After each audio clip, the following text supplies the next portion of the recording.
ടാറ്റ എത്തിക്കൽ fund നമുക്ക് തരുന്ന ചില ഡോക്യുമെന്റ്സ് ആണ് ഇതൊക്കെ. ഈ ഡോക്യുമെന്റ്സിൽ വളരെ കൃത്യമായി വ്യക്തമായി എത്രത്തോളം ശരിയ കംപ്ലയൻസ് അവർ പാലിക്കുന്നുണ്ട് എന്ന് പറഞ്ഞിട്ടുണ്ട്. ചില മാനദണ്ഡങ്ങൾ, ശരിയ മാനദണ്ഡങ്ങൾ പാലിച്ചിട്ടാണ് നമ്മൾ ഇൻവെസ്റ്റ് ചെയ്യുന്ന തുകയെ അവർ സ്റ്റോക്ക് മാർക്കറ്റിൽ ഇൻവെസ്റ്റ് ചെയ്യുന്നത്. എന്നോട് ഒരുപാട് ആൾക്കാർ ചോദിച്ചിട്ടുണ്ട്, നിലവിൽ അവർ SIP ആയിട്ടും അല്ലാതെയൊക്കെ ടാറ്റ എത്തിക്കൽ ഫണ്ടിൽ ഇൻവെസ്റ്റ്മെന്റ് ചെയ്യുന്നുണ്ട്, 1, 2, 3 വർഷങ്ങളൊക്കെ ആയിട്ട് തുടരുന്നുണ്ട്, അപ്പൊ അത് പിൻവലിക്കണോ വേണ്ടേ എന്നൊക്കെ ഒരുപാട് ആൾക്കാർ ചോദിച്ചിട്ടുണ്ട്. ഞാൻ പറഞ്ഞിരിക്കുന്നത് പിൻവലിക്കേണ്ടതില്ല എന്ന് തന്നെയാണ്. കാരണം ഒന്ന്, നമ്മൾ ഇൻവെസ്റ്റ് ചെയ്യുന്ന തുക അത് സ്റ്റോക്ക് മാർക്കറ്റിലെ അനുവദിക്കപ്പെട്ട സ്റ്റോക്കുകളിലാണ് ഈ ടാറ്റ എത്തിക്കൽ ഫണ്ട് കമ്പനി ഇൻവെസ്റ്റ് ചെയ്യുന്നത്.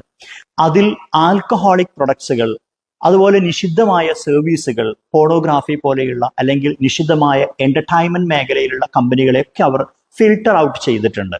അപ്പൊ ആ ഒരു ഫിൽട്ടറിംഗ് മെക്കാനിസം ഉപയോഗിക്കുന്നത് കൊണ്ട് സ്റ്റോക്ക് മാർക്കറ്റിൽ നിഷിദ്ധമായ സ്റ്റോക്കുകളിൽ അവർ ഇൻവെസ്റ്റ് ചെയ്യുന്നില്ല. മറ്റൊന്ന്, ഡെറിവേറ്റീവ്സ് മാർക്കറ്റിലെ ഫ്യൂച്ചേഴ്സ്, ഓപ്ഷൻസ് അതൊക്കെ അവർ ഒഴിവാക്കിയിട്ടുണ്ട്. പ്രിഫറൻസ് ഷെയർസ് അവർ ഒഴിവാക്കിയിട്ടുണ്ട്.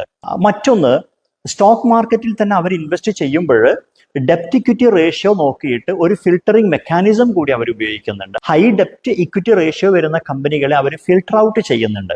എന്ന് വെച്ചാൽ ഡെപ്റ്റ് ഇക്വിറ്റി റേഷ്യോ നോക്കിയിട്ട് ഡെപ്റ്റ് വളരെ കുറവുള്ള കമ്പനികളെ മാത്രമാണ് അവർ ചൂസ് ചെയ്യുന്നത്. അപ്പൊ ഇങ്ങനെ അനുവദിക്കപ്പെട്ട ഹലാലായ സ്റ്റോക്കുകളിലാണ് നമ്മൾ ടാറ്റ എത്തിക്കൽ ഫണ്ടിൽ ഇൻവെസ്റ്റ് ചെയ്യുന്ന തുകയെ അവർ ഇൻവെസ്റ്റ് ചെയ്യുന്നത് എന്നതുകൊണ്ട് തന്നെ എന്നോട് ചോദിച്ച ആൾക്കാരോടൊക്കെ അത് പിൻവലിക്കേണ്ടതില്ല എന്നാണ് ഞാൻ പറഞ്ഞിരിക്കുന്നത്. ഇതാണ് അതിന്റെ കാരണം.